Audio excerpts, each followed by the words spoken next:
Je m'appelle Xavier Plaisancier, je suis médecin généraliste. J'ai fait mon internat à Lyon.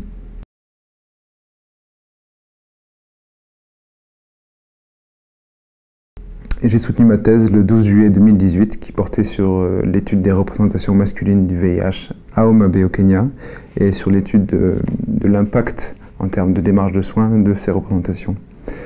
L'idée de travailler sur le VIH en contexte humanitaire m'est venue lors de mon stage en Guyane en 2015 où en fait j'étais confronté à la problématique du VIH et dans sa forme un peu grave, donc chez les patients atteints du stade SIDA, donc et la mortalité du VIH, et en même temps chez les patients au stade chronique avec toute la dimension sociale, psychologique, culturelle que peut avoir la maladie VIH. C'est donc suite à ce stage que j'ai pris contact avec Médecins sans frontières, au CRASH, donc au Centre de réflexion sur l'action humanitaire, et que j'ai rencontré Jean-Hervé Bradol qui m'avait proposé de travailler sur la problématique du VIH au Kenya, à Homa Bay.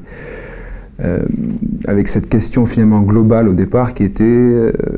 voilà, comment est-ce possible de contrôler l'épidémie VIH dans les zones de forte prévalence comme à Homa Bay, et si cela est possible, comment avec les moyens actuels. Au fur et à mesure en fait, de la réflexion, de la discussion et de mon travail de recherche et sur les archives de missions MSF et sur la bibliographie portant sur le VIH dans le monde entier, en Afrique, et sur les différences de genre entre hommes et femmes confrontés au VIH, j'en suis arrivé à formuler cette question finalement des représentations masculines du VIH. Parce que dans la région de Homa Bay, où la prévalence est de 24% dans certaines zones, hein, c'est-à-dire à peu près une personne sur 4 entre 15 et 59 ans qui sont atteintes par le virus, on voit que les hommes sont moins testés par le VIH et souffrent d'une mortalité qui est plus importante, malgré toutes les campagnes de dépistage et de soins ciblés sur les hommes que MSF a mis en place, hein, notamment le test nocturne ou le test en porte-à-porte, donc en passant dans chaque maison, afin de s'adapter aux horaires masculines de travail. C'est pour ça que j'ai formulé mon sujet, afin de comprendre comment les hommes se représentent le VIH, comment ils vivent l'arrivée de cette maladie gravissime dans leur vie, comment ils prennent conscience du VIH et comment ils envisagent finalement le test et le soin dans les suites. Les raisons pour lesquelles j'ai décidé de travailler sur les représentations masculines du VIH sont, comme je le disais auparavant, que finalement la mortalité de ces hommes-là est plus importante que le reste de la population et que le taux de dépistage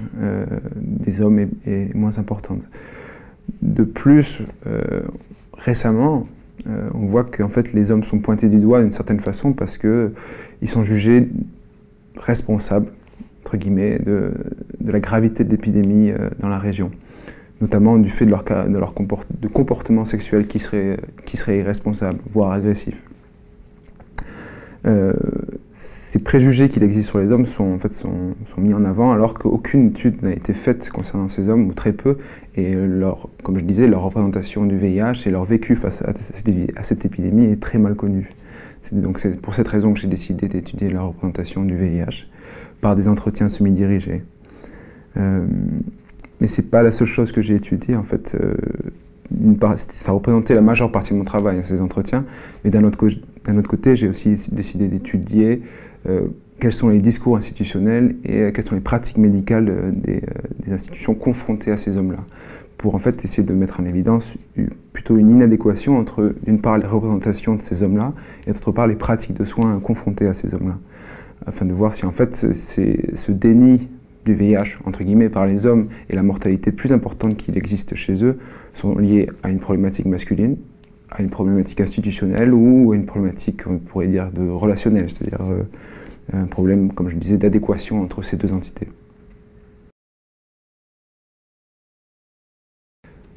Je ne suis pas sûr que la thèse ait fait avancer la lutte contre le VIH et le sida en l'état. Par contre, je pense que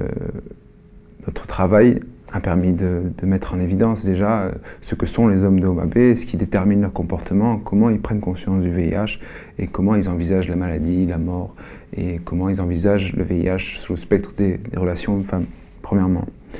Deuxièmement, je pense que ça a permis de mieux comprendre que les comportements de ces hommes-là sont guidés beaucoup par la réputation, c'est-à-dire que l'intégration sociale est déterminée par, chez les adolescents par exemple, une sexualité compétitive. Atteint un certain âge, c'est la paternité qui va être vraiment socialement déterminante. Et ceux qui n'arriveraient pas à assurer, disons, entre guillemets, ces pratiques de la masculinité, vont souffrir d'une certaine exclusion sociale.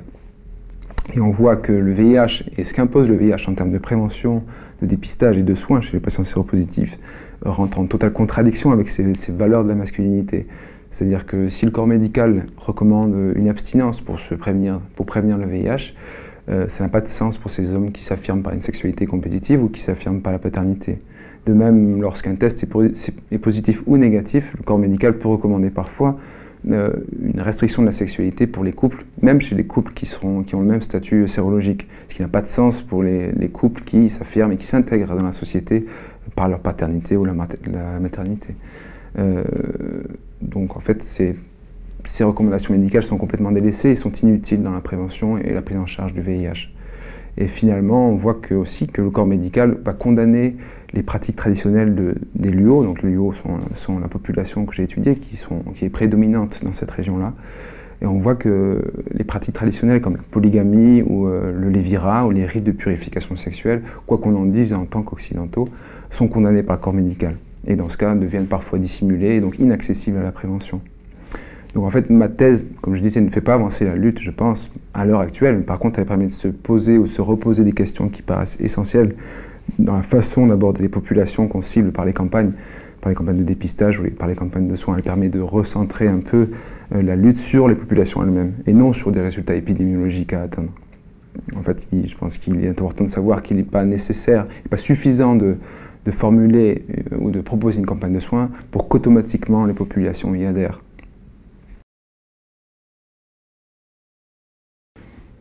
C'est vrai que mon travail a porté sur un groupe spécifique, une ethnie particulière du Kenya, qui sont les Luo, donc, qui ne sont pas la majorité de la population au Kenya, avec, comme je disais, des pratiques traditionnelles un peu spécifiques, comme la polygamie, le lévira, et qui ont souvent été mises en avant pour expliquer à elles seules en fait, la gravité de l'épidémie. Et donc, dans cette optique-là, on pourrait avoir du mal à généraliser à d'autres pays, d'autres lieux, d'autres contextes, d'autres cultures. Mais il apparaît quand même que les préoccupations qu'on a retrouvées chez les hommes sont quasiment universelles. En fait, la sexualité compétitive qui existe chez les plus jeunes peut être retrouvée dans un pays comme la France. L'importance de la paternité, la pression sociale qu'il existe envers la paternité ou la pression sociale qu'il existe sur les hommes afin d'assurer les responsabilités économiques ou l'éducation scolaire pour les enfants sont des valeurs, des pratiques de la masculinité qu'on retrouve dans d'autres pays. Donc dans cette mesure-là, je pense qu'on peut appliquer certains des résultats de cette thèse à d'autres contextes. Après, sur la notion et sur l'idée qu'il faut s'adapter aux populations que l'on cible par les campagnes, de connaître leur représentation et de connaître leur vécu de l'épidémie, ça peut aussi s'appliquer à d'autres problèmes de santé publique. Et je pensais notamment aux vaccinations, où en fait, de passer en force un schéma vaccinal ou de proposer une campagne de vaccination que en fait, la population ciblée ne comprend pas du tout ou comprend à peine et dont elle se méfie par nature, ce qui est tout à fait compréhensible. Et en fait, ça s'avère complètement inefficace en fait. Donc, je pense qu'il est vraiment nécessaire de comprendre les populations afin de proposer des soins et de s'adapter finalement aux représentations de chaque population.